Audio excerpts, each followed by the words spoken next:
আসসালামু আলাইকুম।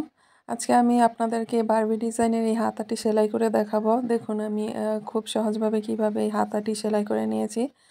তো প্রথমে এখানে আমি কাপড় নিয়ে নিয়েছি। তো কাপড়টিকে আমি ২ ভাঁজ করে নিয়েছি দেখুন। তো এখানে আমি হাতাটা লম্বায় নিয়েছি।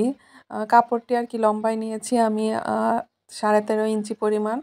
আর চওড়ায় নিয়েছিলাম আমি 6.5 ইঞ্চি। তো এখানে আমি হাতাটা লম্বা রাখছি 12.5 ইঞ্চি। আপনারা যদি আরও বেশি কুচিটা বেশি করে নিতে চান তাহলে কিন্তু হাতাটা আরেকটু বেশি লম্বা করে নেবেন। আর চওড়ায় আমি এখানে হাতার নিচের দিকে যে মোহরিটি আছে সেখানে আমি নিচ্ছি 6 ইঞ্চি পরিমাণ, অর্থাৎ যেই অংশটা ফুলে থাকবে নিচের দিকে সেই অংশটা আমি 6 ইঞ্চি নিয়েছি। আর এই পাশটায় আমি নিলাম 3.5 ইঞ্চি।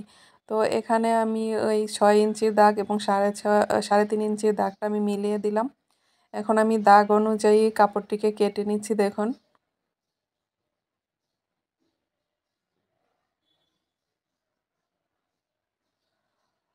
তো এখন আমি এখানে দেখুন এই মোহরির অংশটা একটু চিকন করে সেলাই করে নেব এখানে। তো আমি সেলাই করে নিচ্ছি প্রথমে। অনেক আপুরাই কিন্তু আমার ড্রেসের এই কাটিং এবং সেলাই ভিডিওগুলো দেখতে চান।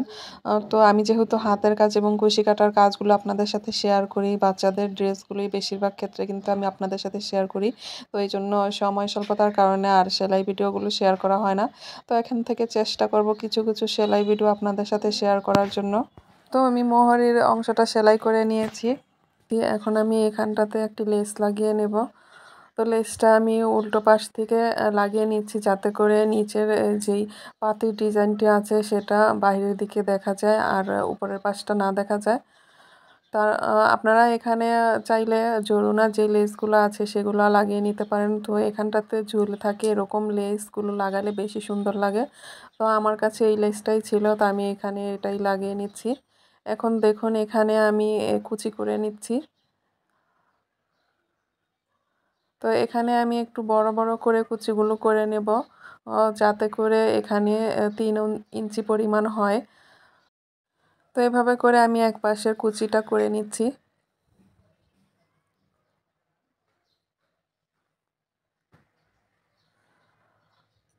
তো আমি এক পাশের কুচিটা করে নেওয়ার পরে এখন দেখুন আমি অপর পাশেও কিন্তু একইভাবে কুচিটা করে নেব। তো কুচিটা করে নেওয়ার সময় অবশ্যই আপনারা খেয়াল রাখবেন 2 পাশে কুচিগুলো যেন একদিকে থাকে।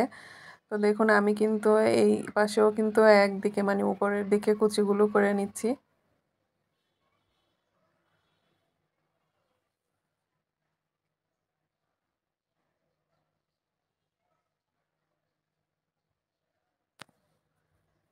এখন যে হাতাটার মধ্যে আমি এই উপরের ডিজাইনটা লাগিয়ে নেব সেই হাতাটা আমি আগেই সেলাই করে নিয়েছিলাম। তো হাতাটা আমি লম্বায় নিয়েছি 6.5 ইঞ্চি পরিমাণ। আপনারা চাইলে কিন্তু আরও ছোট করে নিতে পারেন। তো এই হাতার ডিজাইনটার মধ্যে ছোট করেই নেয়, তো আমি একটু বড় করে নিয়েছি হাতার লম্বাটা। তো এখানে আমি একদম মিডল থেকে 2 ইঞ্চি পরিমাণ করে দুই পাশে চিহ্ন দিয়ে নিচ্ছি। তারপরে কিন্তু 2 ইঞ্চির পরে আমি আবার একটি 3 ইঞ্চির চিহ্ন দিয়ে নিচ্ছি দেখুন। তো একদম লাস্টের দিকে আমি যে চিহ্নটা দিয়েছি অর্থাৎ 3 ইঞ্চি পরিমাণ যেই চিহ্নটা আছে, গ্যাপটা আছে, সেই গ্যাপটার মধ্যে কিন্তু আমি প্রথমে শুরু করে এই গ্যাপটার মধ্যে কুচিটা লাগিয়ে নেব।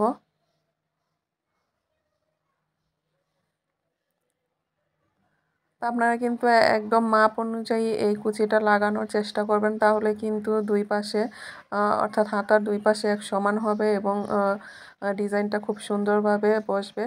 তো আমি এখানে এই মিডল বরাবর একটি চিহ্ন দিয়ে নিয়েছিলাম। তো সেই চিহ্ন অনুযায়ী হাতার মিডল এর মধ্যে আমি একটি পিন দিয়ে আটকে নিচ্ছি।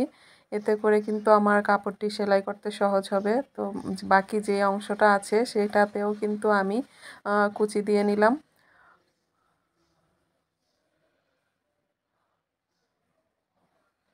এখন এই পাশে কিন্তু আমি যেই কাপড়টুকু বাকি আছে সেখানটাতেও কিন্তু আমি চিহ্ন বরাবর পিন আটকে তারপরে দেখুন যে কাপড়টুকু বাকি আছে সেই কাপড়টুকু আমি একটু উল্টো করে কুচিটা দিয়ে নিচ্ছি।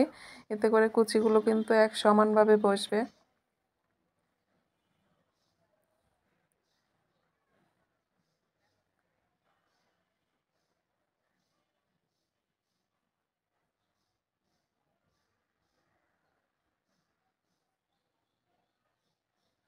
তো এখন আমি পিনটি খুলে নিয়ে তারপরে আমি পুরো সেলাইটা করে নিলাম। তো দেখুন এই হাতার ডিজাইনটা কিন্তু রেডি হয়ে গেছে। খুবই সুন্দর এই হাতার ডিজাইনটি। এরকম করে কিন্তু বাচ্চাদের ফ্রকের মধ্যে লাগালে আরও বেশি গর্জিয়াস হয়ে যায়, বারবি গাউনের মতো দেখা যায় ড্রেসগুলো। তো আপনারা চাইলে কিন্তু এরকম করে আপনাদের বাচ্চাদের ড্রেসে বা বড়দের ড্রেসও কিন্তু এরকম করে লাগিয়ে নিতে পারেন পার্টি ড্রেসগুলোর মধ্যে। তো আমার এই হাতার ডিজাইনটা আপনাদের কাছে কেমন লেগেছে অবশ্যই কমেন্ট করে জানাবেন। তো আজ এই পর্যন্তই। পরবর্তী নতুন ভিডিও নিয়ে হাজির হব ইনশাআল্লাহ। আল্লাহ হাফেজ।